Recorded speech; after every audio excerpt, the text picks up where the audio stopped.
அன்பின் உள்ளங்களே, இயேசு ஆண்டவர் இன்னைக்கு ஒரு காரியம் சொல்றாரு. நீங்க மகிழ்ந்திருக்கும்படியாக நான் இந்த உலகத்திற்கு வந்தேன், உங்க மகிழ்ச்சி நிறைவு பெறும்படியாக வந்தேன் அப்படின்னு சொல்லி. அது என்ன மகிழ்வின் நிறைவு?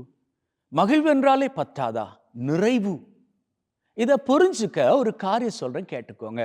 2 பேர் அவங்க டீச்சர் சொல்லி கொடுத்ததன்படி என்ன பண்றாங்க, மலையில ஏறிட்டு போய்கிட்டே இருக்கிறாங்க.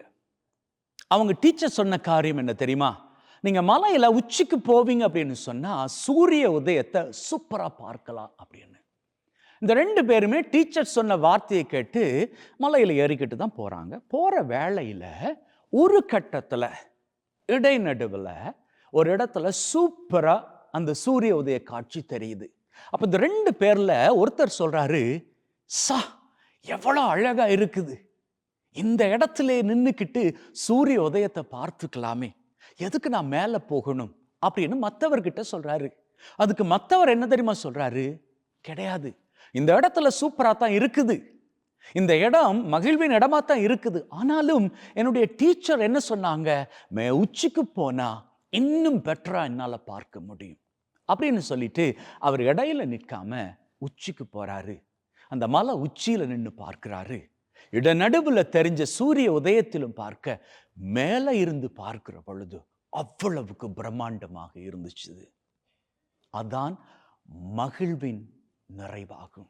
அன்பின் உள்ளங்களே, ஆண்டவராகிய இயேசு கிறிஸ்து மகிழ்வின் நிறைவை பெற்றுக்கொள்ளும்படிதான் இந்த உலகத்துல வந்தாரு.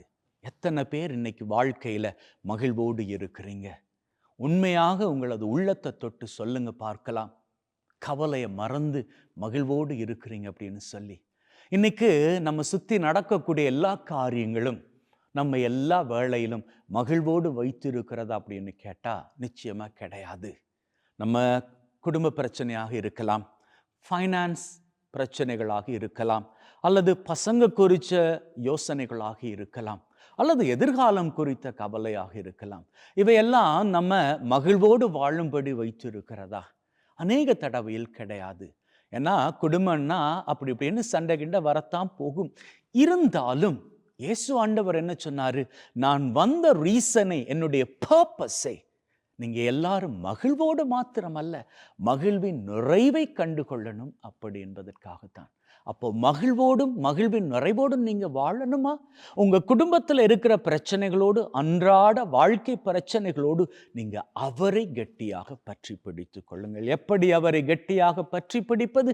காலையில் எந்திரிக்கும் பொழுதே அவரை நோக்கி சொல்லிக் கொள்ளுங்கள், ஆண்டவரே ஒரு புதிய நாளை கொடுத்திருக்கிறீர், என்னுடைய மனநிலையில் ஒரு புதிய சிந்தையை கொடும், நான் உம்மீது நம்பிக்கை வைத்து இந்த நாளை வாழப் போகிறேன், என்னதான் சூழ்நிலைகள் என்னை வீழ்த்த வந்தாலும் நான் விழவே மாட்டேன், ஏனென்றால் உம்முடைய கரம் என்னை தாங்கிக் கொள்ளும், நான் மகிழ்வோடு வாழ்வேன், எல்லா வேளையிலும் உம்மோடு சேர்ந்து மகிழ்வை காண்பேன் அப்படின்னு சொல்லி ஜபித்து கொண்டு அன்றைய நாளை ஆரம்பித்து பாருங்கள். அதுக்கப்புறம் என்ன, உங்களது சூழ்நிலை கொஞ்சம் கொஞ்சமாக மாற ஆரம்பிக்க மகிழ்வின் சிகரங்களை உயரங்களாக தொட்டு நிற்பீர்கள். ஆமென்.